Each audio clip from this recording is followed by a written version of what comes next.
Magandang araw mga kakwentuhan. Naniniwala ka ba kapag ang isang bata ay mahina sa klase ay hindi na nagsusumikap mag-aral at hindi niya kayang abutin ang kanyang mga pangarap sa buhay dahil sa kanyang mahinang kukote?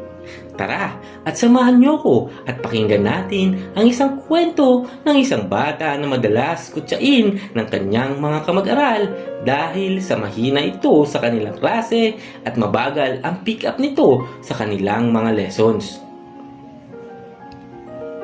Si Champ ay isang batang madalas mabiktima ng tukso, hindi dahil sa itsura nito, kundi dahil sa mahina nitong kukote.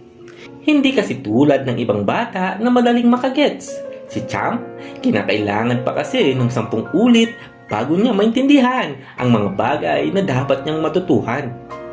Naiintindihan mo ba ang tinuturo ko, Champ? Tanong ng kanyang guro. Kumunot ang noo ni Champ bago umiling dito. Malalim naman ng buntong hininga ang pinakawalan ni Mrs. Cruz bago niya hampasin ang kanyang noo. Halatang halata sa mukha nito na nauubusan na ito ng pasensya. Sino ba namang hindi? 2 oras na ang nagiging remedial ni Champ sa isang araw para sa isang lecture na itinuturo niya. Kailangan niya pa namang tutukan ito dahil ayaw niyang may bumagsak sa kanyang klase. Sige, uulitin ko, Champ. Ngunit dapat ay maintindihan mo na ito ha.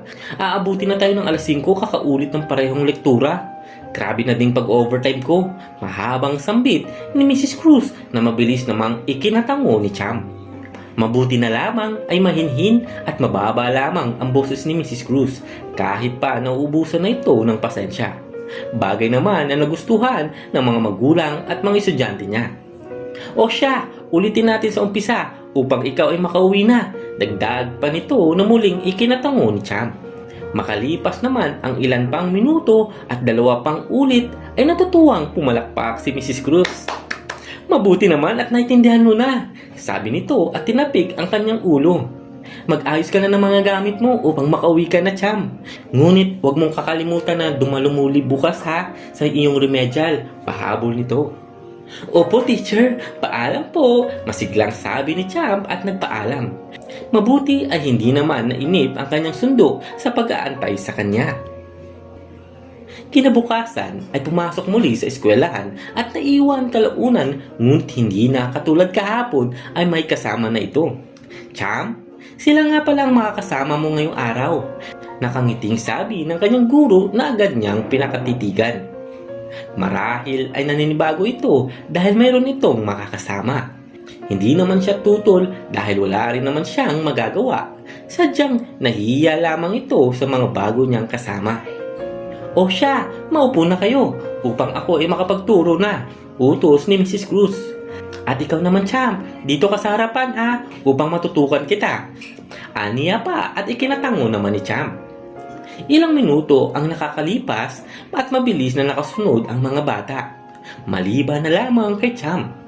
Kagaya kasi noong nakalipas na araw ay nahihirapan pa rin ito. Hindi naman magawang ulit-ulitin ni Mrs. Cruz ang itinuturo nito dahil maiba itong estudyante ngayon.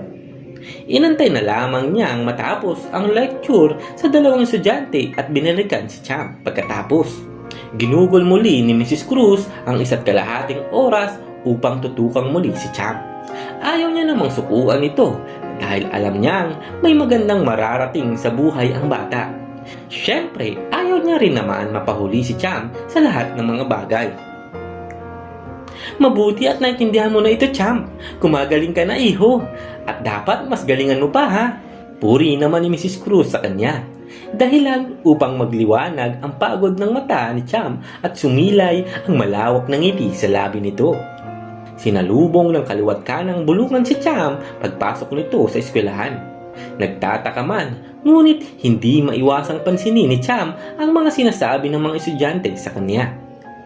Siya ba yung binabanggit ng kapatid nyo? Yung batang mahina ang utak? Tanong ng isa. Oo, siya yun. Tinuro pa nga ito ng kapatid ko kanina. Bulong ng isang babae. Grabe, ang mangmang niya naman. Saad naman ng isa. Kung ako, hindi naiintindihan agad yung tinuturo. Mas gugustuhin ko na lang na hindi na mag-aral. Sinasayang ko lang yung oras ng iba, lalo na yung mga guro. Mahabang sabi ng isa pang grupo. Hindi na nahiya, singit pa ng isa. Di maiwasang mapayuko ni Cham dahil sa ilang mga bulungan. Gaano man kahina ang utak niya sa pag-intindi ng mga lektura ni Mrs. Cruz ay ito naman ang kinabilis ng pag-intindi ng kanyang mga damdamin sa mga sinasabi nito. Hindi na nga nagawang maglakad pa ni Cham na nakataas ang baba. Nanatili lamang itong nakayuko habang pinipigilan ng kanyang luha. Hanggang sa natapos ang klase ng araw na iyon. Maraming natanggap na pangungutya si Cham dahilan upang bumaba ang tingin nito sa kanyang sarili. Habang si Mrs. Cruz ay napagdesisyonan na si Champ na lamang ang nais niyang tutukan ng araw na iyon, ay napansin ang iba ang mood ng bata. Ayos ka lang ba, iho? Nag-aalalang tanong sa kanya nito. Hindi naman nagawang sumagot ni Champ at nanatili itong nakatingin sa ibaba. Alam naman ni Mrs. Cruz ang mga pangyayari kanina, lalo na ang mga bulungan ng mga estudyante sa koridor ng school. Tila nakaramdam tuloy siya ng awa sa musmos. Alam niya kasi na hindi ito kayang dalhin ng 7 taong gulang na si Cham ang mga sinasabi ng iba sa kanya. Ano bang sinabi nila sa iyo? Tanong ni Mrs. Cruz. Sa pagkakataong ito ay nakatanggap naman ito ng sagot mula sa bata. Mangmang daw po ako at wala pa akong pangarap. Halos napipiyok na sabi ni Champ matapos ay suminghot ito. Ang mangmang ba ay walang pangarap? Halos pabulong na tanong ni Mrs. Cruz sa kanya. Sandali namang natigilan si Champ at napaisip sa sinabi nito. Simple ngunit malalim ang kahulugan nito. Mabilis namang umiling si Champ bilang sagot. Ano bang pangarap mo? Tanong nito sa kanya. Pangarap ko pong maging piloto. Masaya ang sagot nito. Sumisigla ang pakiramdam ni Cham tuwing natatanong siya sa kanyang pangarap dahil naiisip niya na ang sarili na nagpapalipad ng eroplano. Gusto mang matupad yun, hindi ba? Tanong nito sa kanya. Dahan-dahan namang tumango si Cham. Kung ganon, ay dapat mo pa rin subukan. Libre namang mangarap at libre namang subukan ang mga bagay. Basta, laging matatag ang loob mo at higitan mo ang talino ng iba gamit ang pagsusumikap mo. Mahabang sabi ng kanyang guro. Nag-angat ng tingin at napatitig naman si Cham dito. Tila napakadali ngayon sa kanya na intindihin ito. Ano bang hindi lang talino ang kailangan mo upang matupad ang isang pangarap? Mas lamang pa rin ang tiyaga ng isang tao upang makamtan ito. Mariing giit ni Mrs. Cruz. Kaya huwag mong iisipin ang iba. Sarili at pangarap mo muna. Dagdag pa ng ginang na ikinatango niyang muli. Makalipas ang ilang taon ay nanatili si Cham na sinusunod ang payo ng ginang sa kanya. Hinding-hindi niya talaga makakalimutan ang mga sinabi nito sa kanya. Sa nagdaang 20 taon ay nagpursigi siya. Mabuti na lamang ay tama ang kanyang dating guro. Pangarap at ang sarili niya muna ang dapat mauna. Kasalukuyang ngayong naglalakad si Cham sa parehong koridor kung saan siya nakarinig ng maraming batikos dahil sa kanyang kamangmangan. Saksi ang mahabang koridor sa pagbabago niya at sa pagiging matatag niya. 10 taon na rin magmula nang huli siyang makatapak sa paaralan. Ngayong gabi ay naimbitahan siya sa alumni ng school. Hindi naman niya mahindian ang imbitasyon dahil marami siyang gustong balikan dito. Agad na nagtinginan sa kanya ang mga tao nang pumasok siya sa auditorium. Taas noon niyang hinakbang ang mga paa papunta sa stage. Walang kahirap-hirap din na ipakita ng mga tao ang mangha habang nilalagpasan niya ang mga ito. Ano nga bang dapat niyang ikahiya kung dala-dala niya na ngayon ang kanyang lisensya sa pagkapiloto? Narito na pala ang ating bida ngayong araw. Masayang sabi ng MC. Naku, ano kayang advice ang matatanggap natin ngayong araw? Excited na sabi pa nito. Nakangiti namang umakyat ng stage si Cham. Nang tuluyan siyang makalapit sa MC ay humarap naman ito sa lahat.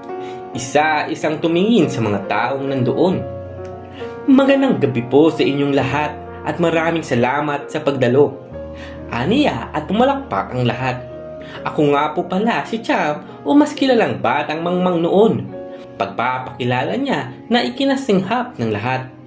Noon, bata pa lamang ako ay maraming naniniwala na wala akong mararating sa buhay dahil kumpara sa iba ay hindi ganon kabilis makasabay ang aking isip sa lahat. Saad niya, naranasan ko ang makutya at pangbabaan ng kumpiyansa sa sarili. Naranasan ko rin itaboy ng lahat at tignan na parang walang silbi. At naranasan ko rin tanggihan sa lahat ng bagay. Giit niya. Ngunit may isang tao ang naniwala na kaya ko. Si Mrs. Cruz. Naniwala siyang may mararating ako, kaya nandito ako sa harapan niyo upang ipagmalaki na isa na akong lisensyadong piloto. Aniya at ipinakita ang kanyang lisensya. Simple lang naman ang gusto kong ipahatid sa lahat. Hindi rin po ako nagmamayabang sa narating ko, giit niya. Gusto ko lang po na malaman niyo na may mararating ang bawat isa sa atin.